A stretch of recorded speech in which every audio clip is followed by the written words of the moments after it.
Odam alayhissalom yerga tushgach, Alloh taolo uning osiyligini kechirdi va unga kalimalarni o'rgatib, shariat sahifalarini nozil qildi.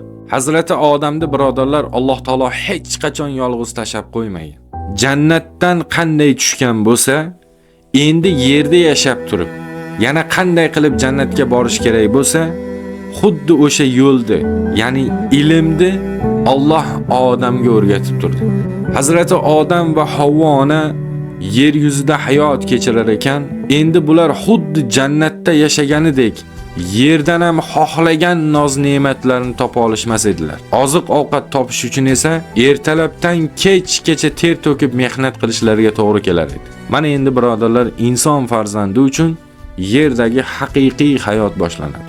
Hazrati Odam va Havvoni yer yuzida yolg'iz hayot kechirar ekan, Alloh taolodan farzand so'rab duo qilishadi va yaratganning marhamati ila Odam va uning ayolidan Alloh ko'plab zurriyotlarni dunyoga keltiradi. Imom Tabariydan kelgan rivoyatda Havvoni Odam alayhissalomga 40 ta farzand tug'ib beradi. Har dunyoga kelgan farzandlari egiz bo'lib, bittasi o'g'il bo'lsa, ikkinchisi qiz bo'lib dunyoga keladi.